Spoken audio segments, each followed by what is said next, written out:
What's up, everybody? Welcome back to the channel. Hopefully I don't derail. I've taken a couple of takes of this, and each time I've friggin' derailed, and I've dropped a few F-bombs. So please, if you're watching this, I don't know what it is with today. Maybe it's I've had too much coffee already. If I drop an F-bomb here and there, I apologize. I try to stay somewhat PG-13, but it is what it is. So we're going to talk about, this isn't going to be a project or anything. This is more speculatory. It's more what if, more dream building, they call it, of a Les Paul. Now, I've always wanted one of my dream, like, legit, somewhat obtainable guitars. I've never had the money for one, but it's a legit Les Paul standard. Just your Les Paul standard. There are some finishes I prefer over others. Gold top being one. I tend to like darker, more woodsy stuff. If you remember correctly, I had that 50s tribute guitar. That thing was gorgeous. I sold that to have money for Disney, and I don't regret selling it for that reason. I regret that I don't have a Les Paul right now, but I'm happy with my decision. I mean, the Darksaber was what it was all about, that trip. I wanted to get the Darksaber. And ironically, spoilers, in the show, The Mandalorian or whatever, the Darksaber got destroyed the day I bought mine. So, call it whatever it is, but I enjoy looking at it. It's on a shelf there in the living room, and I display it proud with my other hilts. But I really do miss having a Les Paul. And to have a Les Paul standard would be amazing. It really would be amazing. And someday we'll get there, I promise. Hopefully, someday I'll get there. But right now, we're looking at about $3,000 no matter what direction I want to go in. But I was looking at this one from Trogly. He did this review, I don't know, like a month or two ago. And it was one of those ones that made me go, oh, wow, as soon as he opened the case. And I belted it out loud. Why am I showing you this one? I don't know. I have it up. I watched the review again last night. That's how much I liked it. But in a lot of cases, it has a lot of things that traditional Les Pauls shouldn't. Such as, the bridge, and it's got a volute, it's got the bigger headstock. It's super heavy. And there's just a lot about it that traditional folks don't like. That I do. I absolutely adore it. So I suppose if I had $3,000 right now, I would buy it. How much does he want for that thing? $27,900. So $2,800. Probably ask him $25,000 and then whatever the shipping is. But we're not talking about that one. The reason I mention that is because there's a lot about that guitar that traditionalists don't like. So moving on to today's actual subject, we're going to have a look at this very special Les Paul, and hopefully you've been looking at it and you see that there's something a little off about it. Don't worry about the bridge. We'll talk about the bridge. I mean, I know a lot of people know about it already, but we'll discuss it a little. But there's something very amazing about this guitar that I wish still existed today. And then we're going to try to speculate as to how we could get there. I mean, you could build it from scratch if you had the materials and the space and the tools, obviously. But let's say I'm in a 2-bedroom apartment here without all the specialty tools and the space and all that. I have somewhat the knowledge, and I probably could pull it off by hand. With this jigsaw and a couple of, actual using planes to the gouge and chisel and everything, it would look a little silly, I'm sure. But regardless, we can look at more practical ways of hopefully trying to get here. And you're like, well, Chris, it's a Les Paul. What's the big deal? What you're looking at here is a 1952 Les Paul Gold Top. This is the very, very, very early days. This is when the seeds were planted, and they're starting to sprout out, and the majority of the plant is there. It just hasn't fully flowered yet. Going back to my tribute, my Les Paul tribute, the reason I loved that guitar so much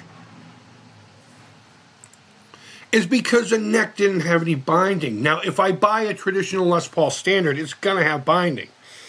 And I'm fine with that. I don't mind the feel of it. I just prefer grabbing onto a nice, chunky, round neck and feeling wood all the way around. The binding, it doesn't bother me, but there is a feel difference, and I happen to prefer my own experience, not trying to convince you of anything, and they both are equal in their coolness, obviously the binding is aesthetically more pleasing, but I prefer more natural, feels and look in a lot of cases, and that's what I really liked about the Les Paul Studio. Plus it was in my budget, but the one thing it did lack was the binding. This is another 52. It could be the same one. I don't know. No, I doubt it is. The body still had binding here. Now, with the Les Paul Tribute, there was a faux binding on the edges, but that wasn't for any other reason than the finish was see-through. You could see through the finish. So the maple cap would obviously be exposed. But with the right scraping, I bet you a nice natural binding would have happened all the way around it. And they did make a 50s Tribute gold top, from my understanding. And I don't know if they made it with the P90s. I probably should have researched that beforehand. Because when we start speculating on how we can get to this place right here, that is an option, a Les Paul Tribute. But we'll get to that. We'll get to that here in a minute. So what I want to do is look at this guitar, okay? It's got everything I want. It has the mother of pearl inlay, and I think that's not super important, but have I ever owned a Les Paul? Have I ever owned a Gibson with mother of pearl inlay? Because that's when you know you have the legit thing, you know what I mean? Normally I don't, and you guys should know it from this channel. I don't care about what's on the headstock. But I want a nice Les Paul, a nice standard, okay? So you got that there. We got the neck. We got the neck with no binding. You get the body and everything. How would you get... Oh, my God, my coffee machine's beeping. It's shutting down. So that's really the only difference between the Les Paul Tribute. Sorry, again, I keep derailing because I'm building this in my head while we're talking, so please excuse me. So, okay, so this is a 52. It's got your P90s, which sound amazing, and then you have this goofy bridge thing here. They didn't account for the neck angle. I believe they either cut them wrong or they just didn't do their friggin' math. I don't know what happened down there. But regardless, they came up with this thing. Again, you got to remember, this is the early days. The seeds have been planted. And the plant looks like what it's supposed to be, but it's not quite budding yet.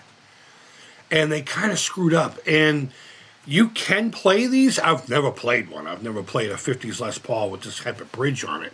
I have, in my hands, in my possession, had a 50 Les Paul. In fact, I have a video of the 5 that got away. We talk about it in there if you want to look it up. If I remember, I'll put the link down below. I don't do the cards up above, so...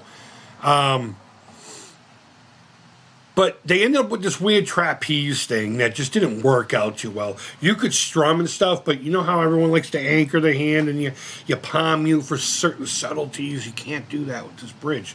Some people tried to wrap it over. Maybe there was people who tried to reset the neck. I don't know what happened with all these early 50s that still had this before they went to the wrap tail. But let's start there. Let's start there with my build. I would obviously replace this, and I wouldn't put a Tune-o-matic and stop bar. I would put a lightning bar wrap tail, or even better, one that's adjustable. I would put an adjustable one down there. It would still have to look traditional of some sort. Maybe something close to what a PRS would have. Maybe not. I don't know. I know Guitar Fetish, and I know that sounds weird to say with a high-end Les Paul, but they have this one Tune-o-matic style bridge. It's just this giant solid brass thing. And even the saddles are just massive. Just massive. Excuse me, my arm is itchy. I don't know why. Maybe I got fleas. But regardless, no stop bar, tailpiece, or any of that. Just a nice wrap around. I love that feel. There's just something about a Gibson scale neck with a big neck. Big, fat, flipping neck. And the slinky and looseness of the wrap tail. It screams blues to me. I don't know why. And it's weird to describe it like that. But there's just something about it. And of course it has its own attribute tone-wise and everything. So moving forward, we would replace the P90s in this specific case with chrome covered, or even better, nickel. The hardware would be nickel too. Humbuckers. More than likely T-tops. More than likely T-tops of some sort. They have those calibrated ones. I wouldn't go so far as to put like custom buckers in it, only because they're not wax potted. And I got no problem with non-wax pot. I got a couple of sets that are actually really nice pickups that aren't wax potted. But if I'm going to go that way and risk squeal, I might as well just go with the P90s, right? And put chrome covers on it. I don't know why that's important to me, but it is. But no, we would go with a nice set of chrome humbuckers, maybe like a pearly gates in the bridge, and something something juicy and warm that just sounds so musical on an angelic. What would you say? Just that what neck pickup would that describe to you? Let me know in the comments below, and maybe we'll look into it. We don't necessarily have to, if we're building this on our own, put Gibson pickups in this thing. You know what I mean? It could be anything we effing want to. Even the Antiquity set. Really good stuff. Really good stuff. The neck itself would be a nice dark piece of rosewood. Maple. That's another thing I really enjoyed about the Les Paul Tribute. A maple neck. I know a lot of people don't like that, but you know what? This is my guitar. We're building. This is the creepy crawl custom. I don't want to call it a signature guitar. This is my tribute to the world, how I would see the Les Paul standard in my life. And it will be amazing. And, you know, Bone Nut, the same tuners. I love those tuners. The headstock, make sure the Les Paul silk screen is there and looking all beautiful. Nitro finish, little bit thinner than you would normally see on a Les Paul. Almost like what the Tribute had. Maybe just a little bit more. But a nice natural neck, a darker back, not too dark, but the neck would be natural with the slight browning, you know, make it look rustic, kind of like my Tribute had. And call it good there. So what are our options if we decide to build the thing? Well, you could call Gibson, and they may or may not even make it, you know. They may look at you and be like, what? Are you an asshole? Excuse the expression, but if they do take it on, we're talking 8 to 12,000, maybe even more. I don't know. I just know it's close to 10 grand just to walk in the door, you know? And then you gotta wait, what, a year, 2 years? What if you don't have 10 grand in a couple of years? So what are we gonna do here? What are we gonna do? Well, my first thought would be a Tribute, obviously. Get a Tribute, pay someone, or try to bind it yourself if you feel like you have the skill. I don't know if I would be comfortable doing that with the neck on the body. So I would pay somebody to do that. So in case it got flubbed up, there's some insurance there to hopefully get something, you know what I mean? Not that I want someone to screw up and me to go after them. I'm fully confident that whomever I'm going to give my instrument to is going to get the job done. But humans are humans, you know? So it is what it is. But here's the problem with that. Even if you bought the gold top one, it's still going to have a stop bar tailpiece, and plugging it is going to look silly. You know, I don't want this to look like a modified guitar. I want it to look like Gibson built it, you know? This is a legit model. So you could just get a Tribute in any finish, bind it, and then spray a gold top. Like if I were to do it at home, I would bind it and do my best, you know, whatever. I would probably stop at the neck. Honestly, like right about here, only because I would not be comfortable cutting into this section here. Yeah, I don't know. I would probably just give it to a professional. There's a guy right around the corner in Malden who does a lot of really good work, and I'm pretty sure he could handle it for me. But okay, so you got that idea. So you just get a Tribute in any finish. You plug the stop bar. You make sure the wraparound fits whatever. If you have to plug and re-drill, you do that. You bind the body. You spray it. You go to Stu Mack and buy the rattle cans and you spray it and you make it look nice. I would probably age it slightly too, you know? And the only thing you're really lacking there is the mother of pearl. And I'll be honest with you, that's not a necessity. It's not a deal breaker at all. because when you're playing, you don't see the mother of pearl. You know, it's just a really. The only reason I made such an important, emphasis on talking about it is because, I mean, that's a Les Paul. When you think of a Les Paul standard, you think mother of pearl, right? On the headstock, anyway. So you could go that route. The other route you could go is buying the parts from kit guitars. The only thing is you gotta go, you gotta go to multiple sources, right? You can get the body from one place because it's not hard to find a body with binding already on it, and you would still have to plug a couple holes because more times than not, it'll have a stop bar and tune-o-matic. Some of them don't have anything drilled either, and that would be ideal. I mean, you could build it, but again, hopefully we spoke about that in the beginning, not having the time, space, money, and all that crap. I don't have the proper equipment here in a 2-bedroom apartment. Again, I hope I said this. But then you got to source out the neck, and the neck, I think, would be the hardest part. I mean, how many Gibson scale with trapezoid inlays, mother of pearl or not, pearloid. This is pearloid, They didn't use real mother of pearl on. Maybe on some of the earlier ones. This one actually looks really nice, but I think that's because of Yellow Nova. But in a lot of Les Pauls, they don't use real mother of pearl. So it wouldn't be inaccurate, a nice bone nut. So you really have to try to source that. That's the toughest part. You could ask for like Warmoth, but that neck is technically a 25.5-inch scale neck that the fretboard is fitted to. So I don't think it would work in this case. Plus I believe they only do bolt on. And this would have to be a legit, set neck situation. Because that's just what makes a Les Paul. That big, fat, beefy heel. Don't bother me. Never did. Never will. So you could go that route.